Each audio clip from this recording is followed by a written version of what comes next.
Hi! ഇത് ഞങ്ങളുടെ വീട്ടിലോട്ട് കയറി വരുന്ന വഴിയാണ് കേട്ടോ. നല്ല മഴയൊക്കെ ഉള്ള ഒരു സമയത്ത് ഏകദേശം ജൂലൈ, ഓഗസ്റ്റ് ആ ഒരു ടൈമിൽ എടുത്തു വെച്ച ഒരു വീഡിയോ ആണ്. ഒരു കൗതുകത്തിൻ്റെ പുറത്താണ് ശരിക്കും ഞാൻ ഈ വീഡിയോ എടുത്തത്. ഞാനൊക്കെ സ്കൂളിൽ പഠിക്കുന്ന ടൈമിലേ വീടിനടുത്തായിരുന്നു ഞങ്ങൾ ട്യൂഷന് പോയിക്കൊണ്ടിരുന്നത്. അങ്ങോട്ടേക്ക് നടന്നാണേ പോവാ. നല്ല മഴയൊക്കെ ഉള്ള സമയമാണെങ്കിലേ മതിലിൻ്റെ മുകളിൽ നിറയെ ഇങ്ങനെ പുല്ല് വളർന്നിട്ടുണ്ടാവേ. ആ പുല്ലുകളുടെ തണ്ടിലൊക്കെ ഇങ്ങനെ മഴത്തുള്ളി പോലെ നമുക്ക് കാണാനായിട്ട് കഴിയും കേട്ടോ. അന്ന് ഞാനതിനെ മഴത്തുള്ളി എന്ന് തന്നെയാണ് പറഞ്ഞുകൊണ്ടിരുന്നത്. പക്ഷെ പിന്നീടാ മനസ്സിലായേ പുല്ലെണ്ണ എന്നാണ് അതിൻ്റെ പേരെന്ന്.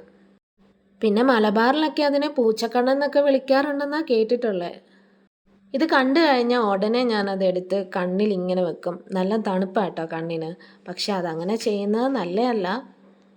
നീലത്താമര എന്ന് പറയുന്ന സിനിമയിലെ അർച്ചന കവി അതേപോലെ എടുത്ത് കണ്ണി വെക്കുന്ന കണ്ടിട്ടില്ലേ? അങ്ങനെ മഴത്തുള്ളി തപ്പി വന്നപ്പോൾ ദേ വേറെ ഒരാളെയും കൂടെ കണ്ടിട്ടേ. ഇതിനെ ബ്ലഡ് ബെറി, രക്തത്തക്കാളി എന്നൊക്കെ പറഞ്ഞ് കേട്ടിട്ടുണ്ട്. ഇത് ശരിക്കും ഒരു വിഷച്ചെടിയാണ് കേട്ടോ. അതുകൊണ്ട് ഇതിനെ വിഷത്തക്കാളി എന്നും പറയാറുണ്ട്.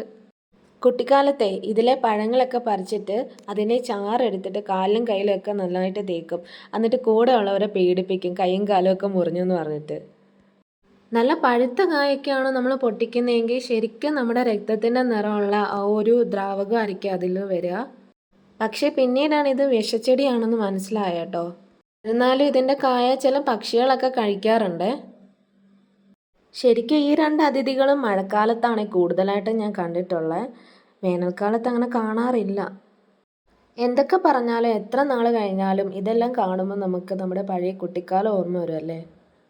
ആ ഒരു നൊസ്റ്റാൾജിയ ഫീലിംഗ് അതൊന്ന് വേറെ തന്നെയാണല്ലേ. ഫോണും ഇൻ്റർനെറ്റും സോഷ്യൽ മീഡിയയും ഒന്നും ഇല്ലാത്ത ഒരു കാലഘട്ടം.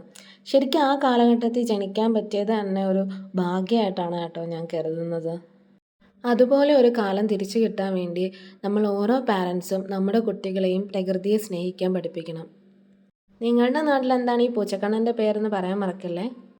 അപ്പോൾ ശരി, ബൈ.